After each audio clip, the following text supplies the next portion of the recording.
There we go. Hi. It's us. We're back. Yeah. Just a little check-in kind of video. Yep. Um, this I showed you last time. I have done some research, and it is carved soapstone, made in the 1970s, and I'm going to ask about $50 for it. We paid $2.99. So we'll see where that goes. But we also did the opening of the package from the Idaho Hillbillies, and we were going to tell you which of the goodies we like best. Yeah. Okay. Which one do you want to do first? We have 3.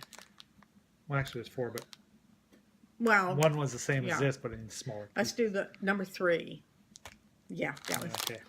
And third place, which is the one we thought we'd like the most because we love chocolate covered cherries, is the cherry cordial. Yeah. Very good. Very Nothing good. wrong with it, but it was number 3. And anybody who happens to live in Idaho, you might know who you are. If you run across these people, tell them to make one in dark chocolate. Yeah. Ooh, this might move up a spot or two. Anything with dark to make your put dark chocolate over your broccoli. You know, Yeah, I mean, it'll make it better. It'll be better. Or kale. Everybody's into kale. Dip your kale in dark chocolate. Okay. Ooh, yeah. Number 2. Second was the Old Faithful. Again, it was good, but we're doing them in order of what we did. We cut them. Can you believe we still have them? Yeah. We're good. We're really good. We're learning. To do. So we cut it in half, and each of us got half of one. So we have 3 left. And number our 1, favorite, which surprised us. Yeah. Because we did not think we were going to like this one that well. Well, we knew we were going to like it, but we Yeah. didn't think we were going to like it as well as we did. was the Idaho Spud. These Now they also sent us a pack with little spuds. spuds about the Yeah. size of a big And marshmallow. those are gone. Yeah. So we don't have those. We have one of these left though. Those were really. And this took a lot of resistance to keep this long until we made this video. This was really good. These are good. Yeah, we like this a lot. Yeah. Normally we don't eat things with coconut on it because it's not that we don't like coconut. We love coconut, the flavor, but there's a texture thing you normally get when you get great big chunks of coconut on something. But on this, the coconut's chopped really, really fine, and you just get the flavor. You don't get that and it texture. gets between your teeth, and you're. And this here is just great. We don't like flake coconut. I guess that's what it is. Yeah, I guess that's we what don't it like is. flake coconut. Yeah. Also, What? I saw that the Hillbilly got a new anvil. Well, not a new one, but another anvil. Yeah. So who was it? Cousin Earl? Cousin Earl, I think it was. Yeah. Cousin Earl. And Max is so jealous. Yes. I only have my one little anvil, and I brought it in here today, and I was going to lift it up here and show you my anvil. Now, these things are heavy, and they're hard to move around, so I hopefully I don't hurt myself and I don't drop it on anybody. No, this table is expensive, Yeah, I know, but I'm going to get it up here. And let me just lift it up and get it up, and here's my anvil. This is mine. And I use this. I work on her jewelry a lot with it. And also I work on watches with this. Sometimes working on some spots I have to hammer out a pin or something. And then I have various little projects, electronics projects I use this to work on. But this is my anvil. I like my anvil. I can carry it with me wherever I go if monkey I want see, to. monkey do. Yeah. But yeah, he has an anvil now. He's happy. Well, I've had this for... I know. He's got all. I didn't know he had it. He's got all kinds of stuff. I have tools. I have tools. Yeah, he's like a man. Put him in a cardboard store and he's happy for life. Yeah. But anyway, we just wanted to check in. Sales still really, really slow. So I'm doing really good about not going out. And I used to be really bad about going out and getting a whole bunch of junk, and not junk, whatever, treasures, thrifts, before I got rid of the old stuff. And I'm getting good at not doing that, because we really, really want to get this place cleaned out. Because like I say, we've said 57,000 times, we really in the next 5 years want to go to a 1-story house. So I'm trying to, as soon as I bring it in the next week or two, get it listed and out of the way before I go bring it anymore. So it's killing me. The only thing bad is the jewelry. I love my jewelry. And I want to buy some more jewelry. And more? I got 5,000 pieces of jewelry already. Yeah. So that's really bugging me, but I'm doing really good with it. The Roanoke County book sale's coming up at the end of April, and so I'm really, really trying to get some book sets and books listed and get those up. So we'll have room. The ones we come into that, I will bring more in, and we are gonna rearrange some stuff and bring a couple more. Don't ask us how many bookcases we have in this house. It's hysterical. Yeah. But we're gonna get We two got more. a few. Yeah. Well, actually, I was going to get some more for the eBay books downstairs too, because they're out of space. Okay. So We're gonna get maybe four more. four more bookcases we need to get. Yeah, it's gonna be fun when we move to a one-story house. We can Yeah. just line an entire room in We'll bookcases. have bookcases. Which we're both. We love to read. Yeah. Read. So and we're pretty varied in our taste. We don't. Rare do we like the same thing, but we've kind of been on a Roanoke kick lately. Lauren, we're putting a scrapbook together for our grandsons about the history of Roanoke, and we're finding old, like from the 1800s, postcards and advertisements and things like that, and it's kind of got us interested in. This is odd. I wonder where this was at in the town, and so You'd find a postcard and you sit there looking at it going, I don't remember ever seeing anything like that in this town. So you look up where it was and you go to where it was and you go, oh, well, there's an empty lot there now. Well, yeah, and we've only been here since 2006. So, interesting story. It's almost sad. Well, it is sad. It's not almost, it is sad. I was reading a book this week, and I was born and raised in Atlanta. And, people think this is strange, but the Atlanta Farmers Market was in downtown Atlanta, and we went every Saturday and got our fresh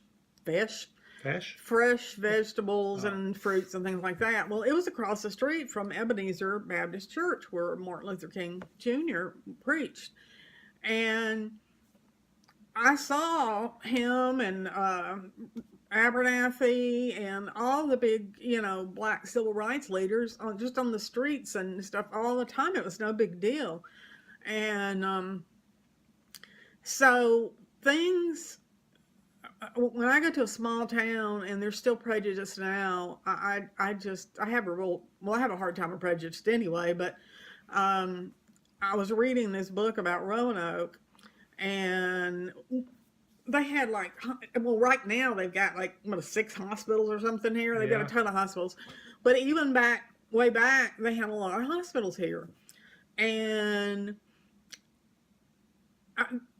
a African-American gentleman who happened to be one of the head African-American medical doctors at the time in this town was seriously hurt and needed surgery, or he was going to die.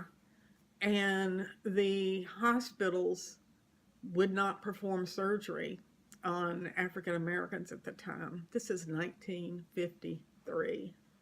Yeah. And what they had to do was drive all the way up to Washington, D.C. And so they put him in car, ambulance, whatever, probably a car, and headed up there. And of course, he died on the way. And that amazed me. That I can't imagine a doctor who has sworn an oath to save lives and stuff, to turn somebody away that is going to die just because of the color of their skin. It just amazes me. And the other thing, we used to have a huge amusement park here. It was super popular. You hear about it all the time. We didn't know it. It was way before we came, but people talk about it. Oh, it's so fun to grow up there and ride the rides. And they had a big, huge, I can't remember the size of the pool, but it was huge. It was massive. It was more like a beach. Yeah. Created, and it was made to look just like a beach all the way around it, even though it was it was much bigger than an Olympic pool. I mean, this thing was huge. It was called a lake. Well, we knew it had shut down and stuff, and we just figured, like anything, I don't know, business or bad management, whatever. But when I was reading this book, when integration started, and they ordered them to allow African Americans to use the pool and the amusement park, the owners shut it down rather than integrating it. 1967. I that just amazes me. I mean, y'all may not find this interesting, but um, like I say, I just growing up in the atmosphere I grew up in, I don't think I was aware. I mean, I saw the marches, and I just thought that was what you did and stuff. I don't. So it's amazing to me now when I hear stuff like this. But anyway, So anyway, this is kind of a lead into what we're yeah, going to be doing. we don't really have anything eBay. Well, we showed you the eBay. That's about it. That. But tomorrow is Bridge Bridge Day, Day, and it's yeah. dinner out night with our friends. And since this Sunday is Easter, Happy Bunny Day. Oh, Yeah. oh, wait a minute. What? Tell them what you're gonna do. Oh, well. Anyway, I'm going to be making some something sweet. I'm going to be making lemon bars, and I was going to bring you all along with us. And I was going to, once we're done with this, I'm going to move the camera over to our kitchen, and I'm going to start working on these lemon bars, and I'll be commenting on the way through on what I'm doing and how I'm making them. It's my mother's recipe, and given to me, and you'll see how it's done. It's not a secret. My mother's handed this recipe out to everybody she could force it into their hands. Anybody that asked or didn't ask, and she would give out her recipes. So she was not protective of the family recipes. Let's put it that way. And here she comes. Oh, where are you going? I thought you were coming here. Oh.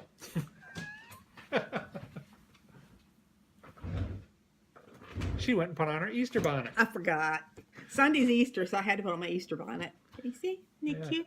Yeah. So. Yeah, I always used to wear an Easter bonnet and little Yep. white gloves and black Mary Janes with a little white ruffled. But anyway, someday I'll have to show you the Easter pictures of the torment. My mother, Child Protective Services could have taken me away from the stuff she made me wear for Easter. It really. Yeah. Well, then after Easter comes May, and that was May Day. And how many people out there remember in school going out on recess and having to go do the maypole? Mm-hmm. Dance around the maypole. Dance with around the maypole with the ribbons. Yeah. That's a long time ago. Yeah, I remember doing it. But no, it's much better the other way. Yeah. Okay, well, I'm going to stop this, and I'm going to take the camera over to the kitchen. And we'll see what I'm making. I'm going to admire my Easter bonnet. You going to admire it? Yeah, I don't go to the kitchen. She don't like it in there. No. No, I don't like the kitchen. So, as soon as we do something interesting, we'll come back. Yeah. But these are absolutely delicious. So, if you like to make things like that, and you can pause and write it down. If anybody wants it, like my mother used to do, I'll hand it out to anybody. Yep. She wasn't trying to protect any secrets, so. Don't forget to do the thing at the end. Okay. I'll have to find the notes. Okay. See ya. All right, I'm back. Here we go. We're going to start out making the lemon bars. And we start out, we need a cup of flour. I've got to get right here.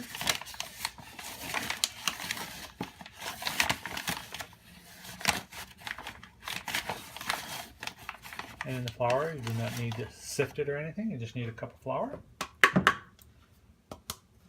And then I need, let me see, what else do I need? I need some powdered sugar.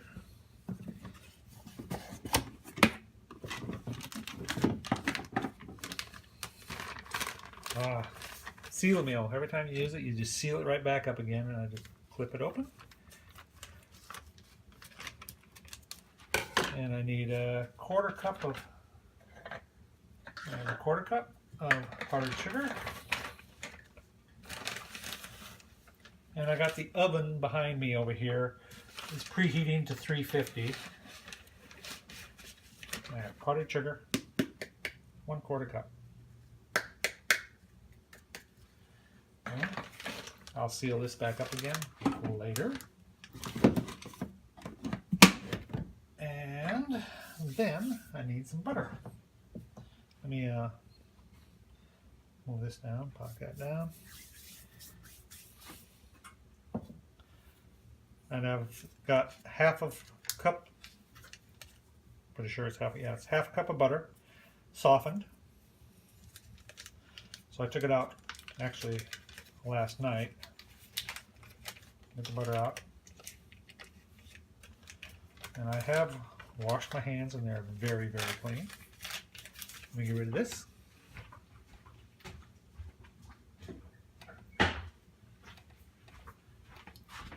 And we get this in and we start mixing this all together. We're making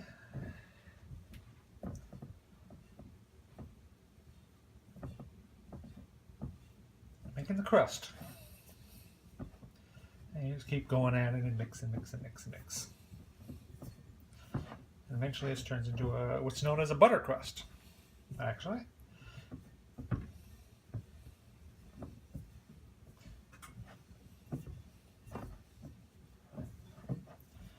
There we go. And as you mix it, your hands warm up the butter. That's why you got to use your hands. Gets the butter to mix with the flour and the powdered sugar, and it starts turning into a crust. And eventually, as you go at it, and you start getting into this here. It starts all gathering up. You start mixing it together real good. You want to get it so it all sticks together into one great big ball. You're going to take this. And I got an 8x8 pan right over here, or dish, or whatever. It's a Pyrex that this is all going to go into and make the crust. And I'm going to pat this down to the bottom of that Pyrex dish, and then I'm going to put it in the oven at 350. Once the oven is warmed up at 350, it's not quite there yet. And there we go. Getting ready, get all the little bitty stuff. Now let's get into the part where I can really work it well.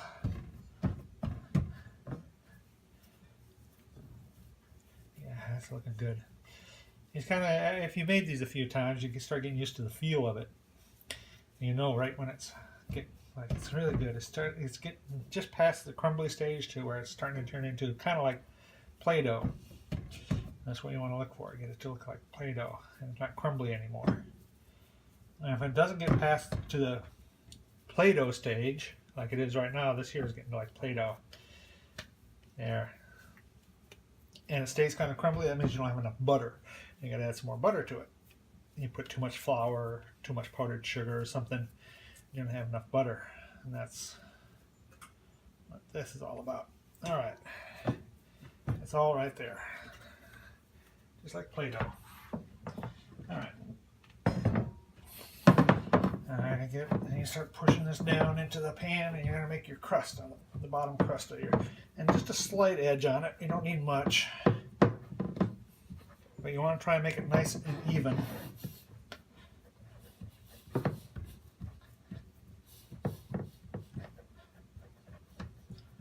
And so you get a little cracks there, but you just keep patting it and warming it up with your hands, and there you all turn nice. Get in there.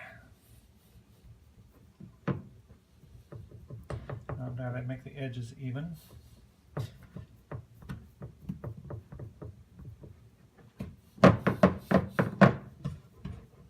This is one of my favorite desserts to make. Oh, oven's ready.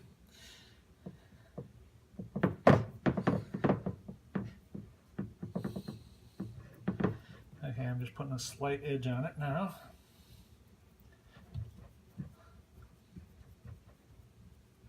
Doesn't need much. It's going to overflow. The filling actually goes a little bit above the edge when you put it in there, but that's the way it should. You can have a slight edge on there to hold it. There.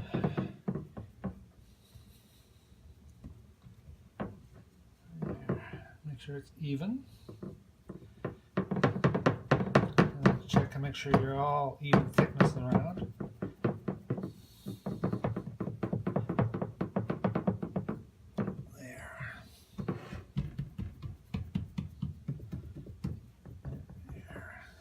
And there's a butter crust all ready to go. Let me go pop this into the oven and I'll be right back with you. I'm back for the second part here now. I'm going to start getting the filling ready for the lemon bars. And first of all, we start with a cup of sugar, and 2 tablespoons of flour, along with half a tablespoon of baking powder, which I put in there, and I shift this all together.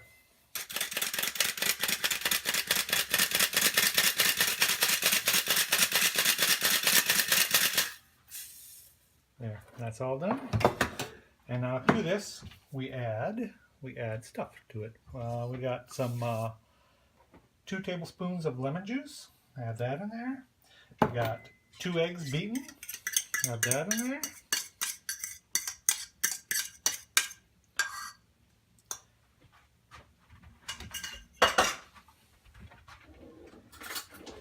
Mixing that together.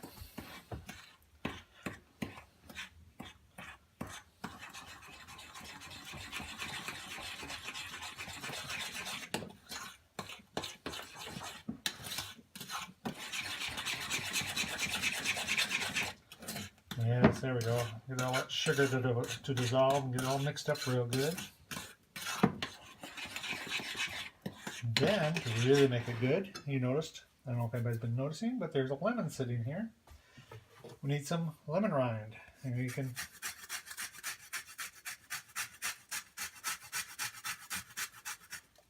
and it just really adds to it.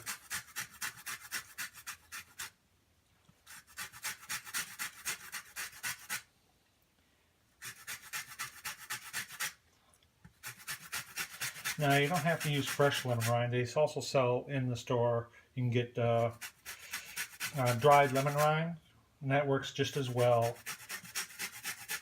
Though if I'm going to the trouble to make it for somebody else, I'll go to the trouble to use fresh lemon rind. It just adds a little more to it, I think. I don't know. I just kind of like it there. Get some more here. Oh, I'm not seeing much because it's all sticking to the bottom of my. There we go.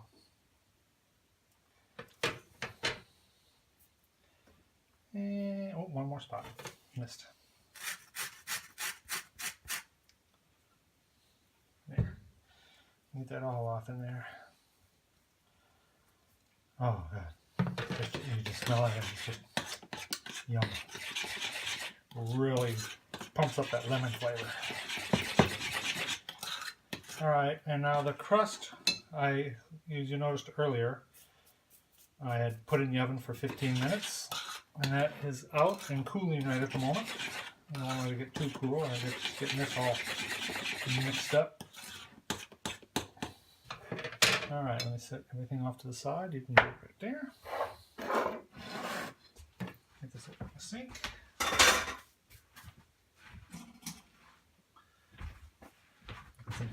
One hot pad, 2 hot pad.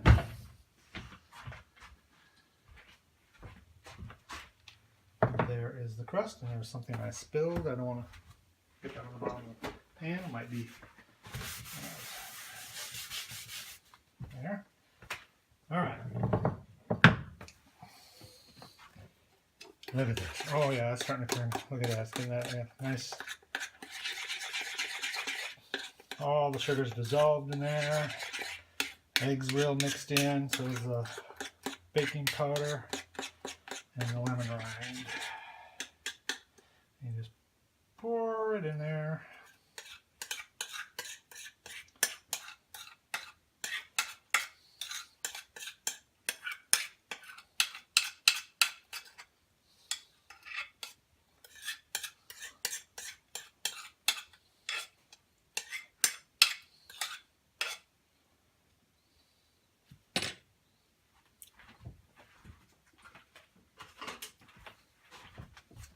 As much as I can in there, get my scraper.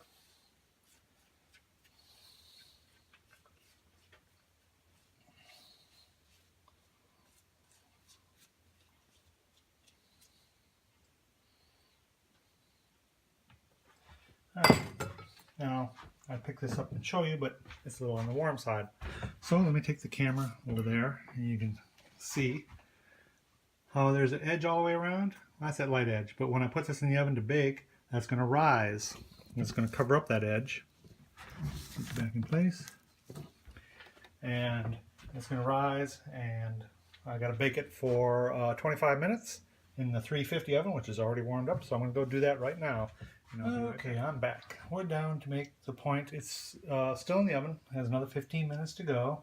And I'm going to get a knife here. And you may be wondering what I was going to do with this poor old lemon that I was sitting there ripping all the peel off of. Well, because if any of you noticed, I didn't use the lemon juice to make the filling. I used some real lemon out of a bottle. And that works perfectly well. But I'm going to make the frosting now too, so I'm going to use this lemon we have. I'm going to cut it in half.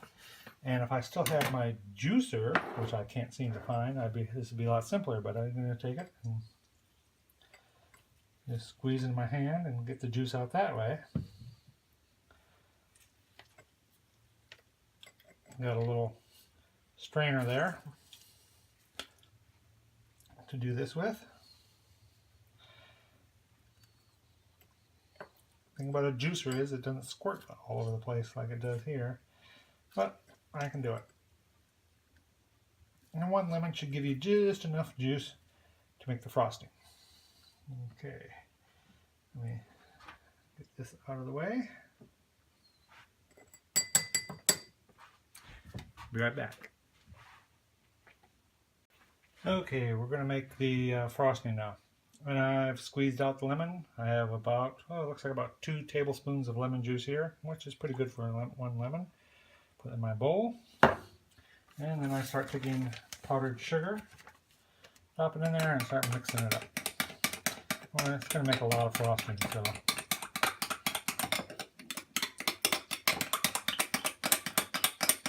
I don't know why I'm using a spoon on this. I should be using my whisk. And my whisk. Yeah, that's better. Break that up. Yeah, okay. Let me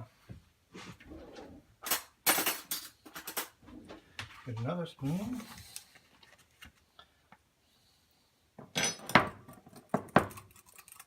How much frosting we make.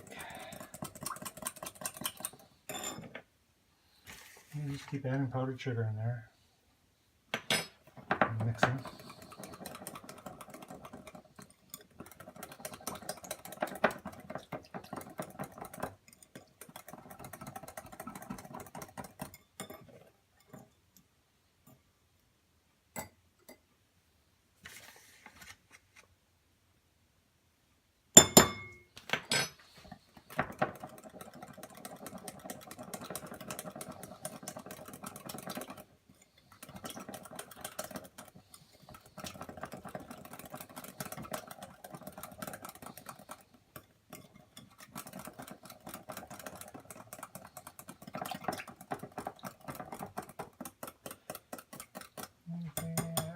Slowly getting there.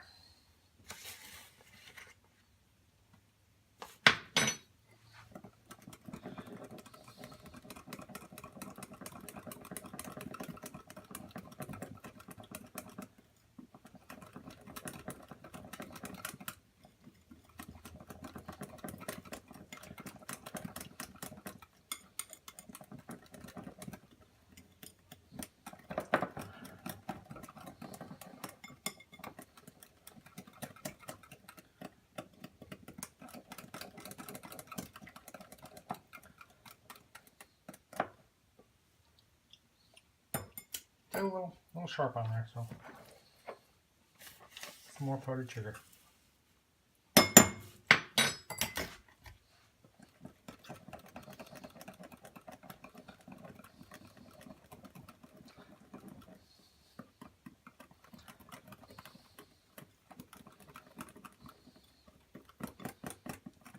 Yeah, it's starting to thicken up.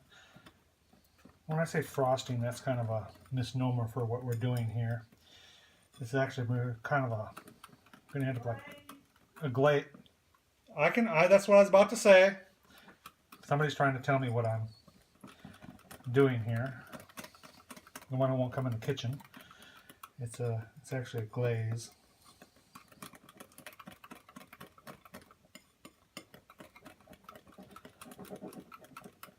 Yeah, it's getting about right.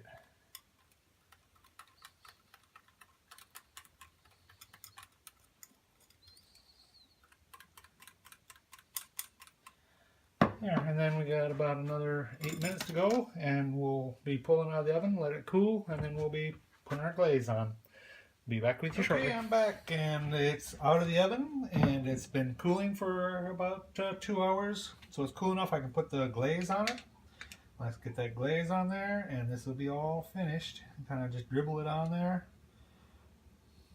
Spread it out.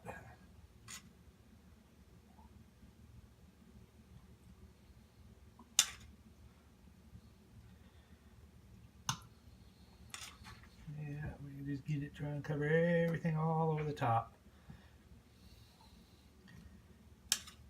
Can't have enough sugar in your desserts. Let's put it that way.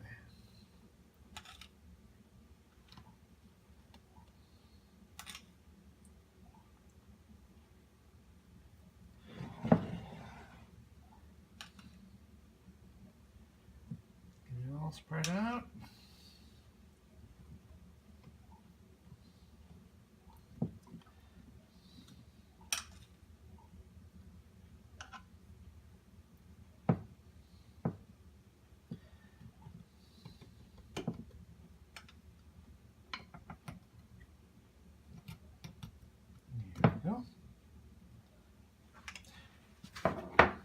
And there it is, all finished. We just let that sit and it'll be ready to go.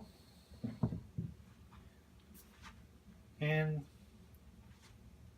just need to that ends all the video. So remember,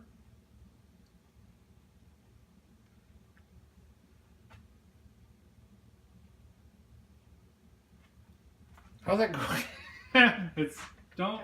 Get some Oh yeah, don't get so busy making a living that you forget to make a life. Thank you and goodbye.